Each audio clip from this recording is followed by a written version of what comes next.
One welcome to Study Shockers hair style becomes easier. So जिवें तुहानूं पता है जी अज कोर्ट केसिस की डेट सीगी। सो कोर्ट केस के बारे पूरी डिटेल इंफॉर्मेशन और अगे पंजाब के 66-35 की भर्ती नूं लैके की अगला स्टैप हो सकता है, किस तरह पंजाब की 66-35 की भर्ती पूरी हो सकती है, उसके बारे डिटेल के गल करांगे जी। वीडियो शुरू करने तो पहला विजिट किया तो प्लीज़ चैनल को सबसक्राइब करो, बैल आइकन को जरूर प्रेस करो। तो तुसीं देख सकते हो जी अपने सामने ओपन है स्टडी शॉकर्स का टैलीग्राम चैनल। तो ਆਪਾਂ ਤੁਹਾਨੂੰ time to time court case की अपडेट ਜਿਹੜੀ ਆ ਉਹ ਦਿੰਦੇ ਰਹੇ ਹਾਂ ਕਿ ਕਿਹੜਾ सीरीयल नंबर ਜਿਹੜਾ ਕਦੋਂ ਚੱਲ ਰਿਹਾ ਸੀ। ਤਾਂ टाइम टू टाइम अपडेट ਜਿਹੜੀ ਤੁਹਾਨੂੰ ਕੋਰਟ ਦੇ ਰਿਗਾਰਡਿੰਗ ਇੱਥੇ ਆਪਾਂ ਦਿੰਦੇ ਰਹੇ। ਇਸੇ ਤਰ੍ਹਾਂ ਕੋਰਟ ਕੇਸ ਦੇ ਰਿਗਾਰਡਿੰਗ ਅਗਰ ਤੁਹਾਨੂੰ ਟਾਈਮ ਟੂ ਟਾਈਮ ਅਪਡੇਟ ਚਾਹੀਦੀ ਹੈ ਤਾਂ ਤੁਸੀਂ ਆਪਣੇ ਚੈਨਲ ਨੂੰ ਸਬਸਕ੍ਰਾਈਬ ਕਰ ਸਕਦੇ ਹੋ।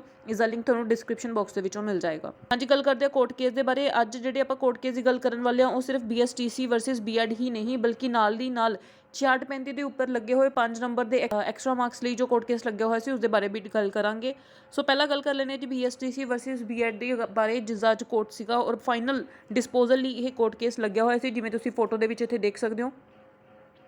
हाँ जी, जिवें तुसीं इस फोटो के देख सकते हो तो लिखा हुआ disposal final disposal at admission stage. तो फाइनल डिस्पोजल के लिए लग्या होया सी पहला केस, लेकिन हुण फिर इसकी सुनवाई जी MHRD की रिक्वेस्ट से 19 जुलाई पा दी है। तो हले भी इसका जो स्टेटस है वो डिस्पोजल या फाइनल डिस्पोजल का ही शो हो रहा है। सो एक तरीके 19 जुलाई भी जोड़ा है वो फाइनल सुनवाई के तौर पर ही सुनी जाएगी। MHRD वालों जोड़ा है वो पॉइंट रखा गया कि जी नवी SLP लगाई गई सी।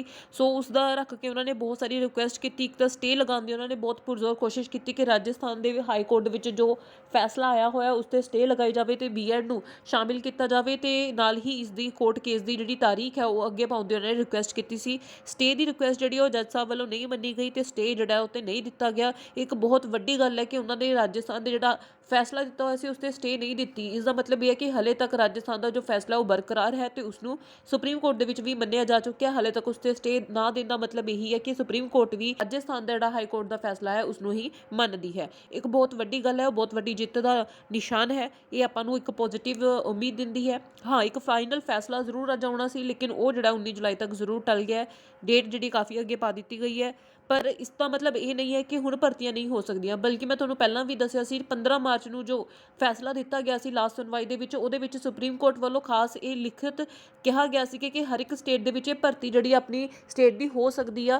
सिर्फ नाल उन्होंने ये कहा सीगा कि अपनी भर्ती दे विच इन्नी लाइन जिहड़ी तुसीं जरूर लिख दिओ कि जिहड़ी भर्ती आ वो सुप्रीम कोर्ट के अधीन रहेगी, सुप्रीम कोर्ट दे विच चलदे होए केस के अधीन रहेगी।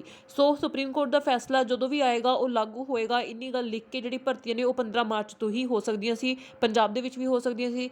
हुण भी जिहड़ा है टाइम अज आपां भर्ती दे विच आपां देख ही लिया जी कोर्ट केस दे विच, ते स्टे जिहड़ी अज भी नहीं लगी। सुप्रीम कोर्ट स्टे नहीं लगा रहा, दैट मीनस वो high court Rajasthan high court के फैसले के नाल है, उसके पक्ष के विच है। हले तक उत्ते स्टे जिहड़ी वो नहीं दी गई। सो इसका मतलब है कि हुण अपने पंजाब दे विच स्टे जिहड़ी वो ब्रेक हो सकती है। कोई ऐसा पॉइंट नहीं है कि हुण अपनी स्टे जिहड़ी वो ब्रेक ना होवे ते भर्ती जिहड़ी वो पूरी ना की जाए। हुण पंजाब दे विच घट्टो घट्ट 66-35 की भर्ती जरूर पूरी कर देनी चाहिए है। स्टे ब्रेक करके कोर्ट केस की सुनवाई जी 2 मई नूं है। तो अगला स्टैप जो अपने यूनीयन का ही होना चाहिए कि 2 मई नूं हर हाल दे विच स्टे ब्रेक होकर सरकार वालों ये स्टे ब्रेक करवा के अपनी भर्ती जी मुकम्मल की जाए। तो कल जो भी सुप्रीम कोर्ट का जो भी फैसला आऊगा इस पर लागू होएगा। जो कि आपको पता है जी सुप्रीम कोर्ट का फैसला हम पूरा पूरा जो EGD के पक्ष के है। हर एक चीज़ जी साफ नज़र आ रही है। अगर BEd के हक का होंदा या वो कोई ऐसा पॉइंट होंदा जो NCT के हक का होंदा तो फिर वो स्टे जो इस पर लग जाना सी, पर स्टे नहीं लग्या। दैट मीनस जी फैसला है सुप्रीम कोर्ट का वो EGD के हक के ही जा रहा है। 66-35 की पोस्टां का जो नोटिफिकेशन आया सी उहदे विच निरोल EGD के बेस ते नोटिफिकेशन आया सी, जिस दे विच लिखित तौर पर हाई कोर्ट वालों BEd नूं पेपर च बैठण तो मना किया गया सी। सो एक बार भर्ती जी नोटिफिकेशन के अकॉर्डिंग हो जानी चाहिए है, क्योंकि फैसला भी जो EGD के पक्ष के है, राजस्थान का फैसला भी EGD के पक्ष के ही है। सो एक इन्नी गल कि सुप्रीम कोर्ट के अधीन जो है वो अपनी भर्ती होएगी, इन्नी गल लिख के भर्ती जी EGD के बेस पर जी 66-35 की कर देनी चाहिए है। 2 मई नूं स्टे तड़वा के भर्ती जी मुकम्मल कर देनी चाहिए। इस तो ज़्यादा हुण लमकाउण दा स्टे देण दा इहदा कोई मतलब नहीं है, क्योंकि जिस भर्ती ते या जिस विवाद के उत्ते राजस्थान क्लीयर हो चुका है, हाई कोर्ट क्लीयर हो चुका है, जिस विवाद के उत्ते सुप्रीम कोर्ट जिहड़ा है वो स्टे नहीं दे रहा, जिस विवाद के विच सुप्रीम कोर्ट ने BEd नूं रिलैक्सेशन नहीं दी है, तो आई थिंक उहदे विच हुण स्टे नूं अगे कंटिन्यू करना कोई तुक नहीं बनती। हुण इहदे विच फैसला जिहड़ा साफ साफ कर देना चाहिए नज़र आ ही रहा है, तो भर्तियां जिहड़ियां ने वो मुकम्मल होणियां चाहिए ने। इस तो इलावा आपां गल कर लीजिए हुण पंजाब दे विच 66-35 तो ਤੇ ਇੱਕ ਐਕਸਟਰਾ ਮਾਰਕਸ ਨੂੰ ਲੈ ਕੇ ਜਿਹੜਾ ਕੋਰਟ ਕੇਸ ਲੱਗਿਆ ਹੋਇਆ ਸੀ। ਇਹ ਐਕਸਟਰਾ ਮਾਰਕਸ ਨੂੰ ਲੈ ਕੇ ਅਗਰ ਆਪਾਂ ਗੱਲ ਕਰ ਲਈਏ 2364 ਦੇ ਵਿੱਚ, ਤਾਂ 2364 ਦੇ ਵਿੱਚ ਸਿਰਫ 5 ਨੰਬਰ ਹੀ ਐਕਸਟਰਾ ਨਹੀਂ ਦਿੱਤੇ ਗਏ ਸੀਗੇ ਗ੍ਰੈਜੂਏਸ਼ਨ ਦੇ, ਬਲਕਿ ਉਹਦੇ ਵਿੱਚ ਵੋਲੰਟੀਅਰਸ ਨੂੰ 10 ਨੰਬਰ ਵੀ ਐਕਸਟਰਾ ਦਿੱਤੇ ਗਏ ਸੀ।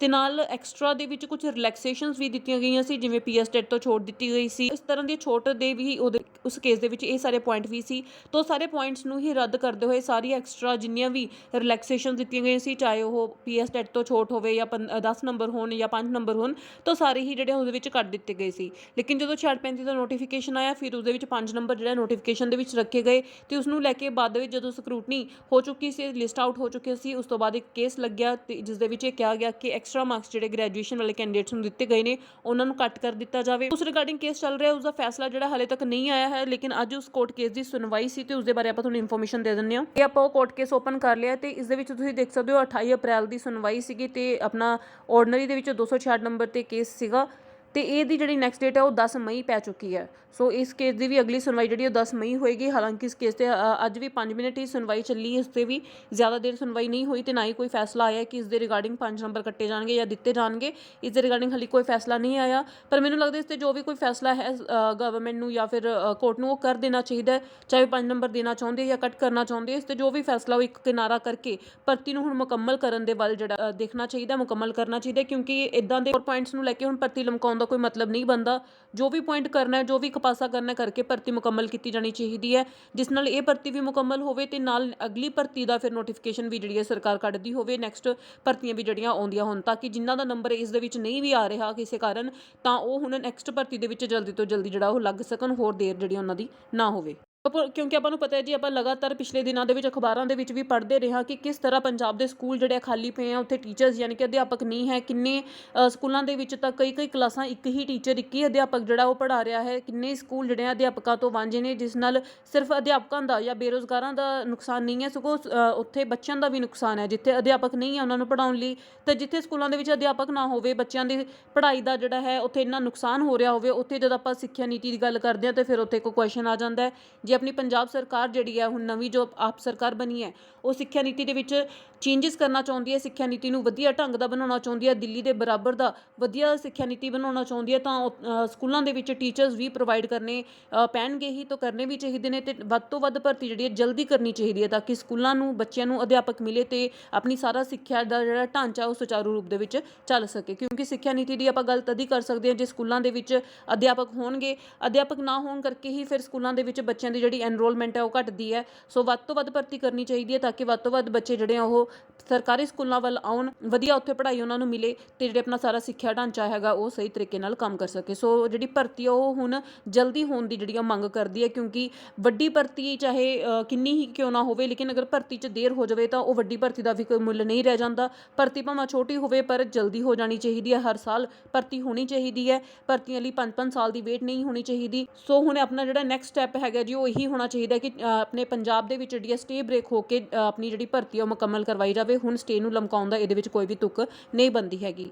ਸੋ ਇੱਕ ਵਾਰ ਕੋਰਟ ਕੇਸਿਸ ਦੀ ਡੇਟ ਆਪਾਂ ਫਿਰ ਤੋਂ ਦੱਸ ਦਿੰਦੇ ਹਾਂ। ਆਪਣੇ 6635 ਨੂੰ ਲੈ ਕੇ ਜੋ ਮੇਨ ਕੇਸ ਦੀ ਡੇਟ ਹੈਗੀ ਹੈ ਜੀ ਉਹ ਹੈ 2 ਮਈ। ਉਸਦੇ ਉੱਤੇ 5 ਨੰਬਰ ਨੂੰ ਲੈ ਕੇ ਜੋ ਕੇਸ ਲੱਗਿਆ ਹੋਇਆ ਉਸਦੀ ਡੇਟ ਹੈਗੀ ਹੈ ਜੀ 10 ਮਈ। ਤੇ ਉਸ ਤੋਂ ਇਲਾਵਾ 2364 ਜਿਹੜਾ ਆਪਣਾ ਕੇਸ ਲੱਗਿਆ ਹੋਇਆ ਜਿਸ ਦਾ ਨੋਟੀਫਿਕੇਸ਼ਨ ਬਹਾਲ ਕਰਾਉਣ ਲਈ ਉਹ ਆਪਣਾ ਕੇਸ ਚੱਲ ਰਿਹਾ ਹੈ, ਉਸ ਕੋਰਟ ਕੇਸ ਦੀ ਡੇਟ ਹੈਗੀ ਹੈ ਜੀ 12 ਮਈ। ਬਾਕੀ BSTC ਵਰਸਸ BEd ਨੂੰ ਸੁਪਰੀਮ ਕੋਰਟ ਦੇ ਵਿੱਚ ਜੋ ਕੇਸ ਲੱਗਿਆ ਸੀ ਉਸਦੀ ਅੱਜ ਸੁਣਵਾਈ ਸੀ, ਉਸਦੀ ਨੈਕਸਟ ਡੇਟ ਜਿਹੜੀ ਆ 19 ਜੁਲਾਈ ਪੈ ਚੁੱਕੀ ਹੈ। ਇਹ ਸੀਗੀ ਜੀ ਪੂਰੀ ਇਨਫੋਰਮੇਸ਼ਨ ਕੋਰਟ ਕੇਸਿਸ ਦੇ ਰਿਗਾਰਡਿੰਗ, ਤੇ ਨਾਲ ਹੀ 6635 ਦਾ ਹੁਣ ਅੱਗੇ ਕੀ ਸਟੈਪ ਹੋ ਸਕਦਾ ਹੈਗਾ ਤੇ ਕਿਸ ਤਰ੍ਹਾਂ ਆਪਣੀ ਭਰਤੀ ਪੂਰੀ ਹੋ ਸਕਦੀ ਹੈ ਉਹਦੇ ਬਾਰੇ ਜਾਣਕਾਰੀ।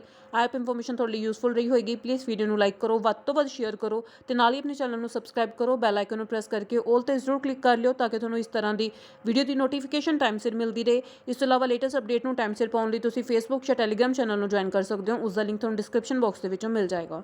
Thank you.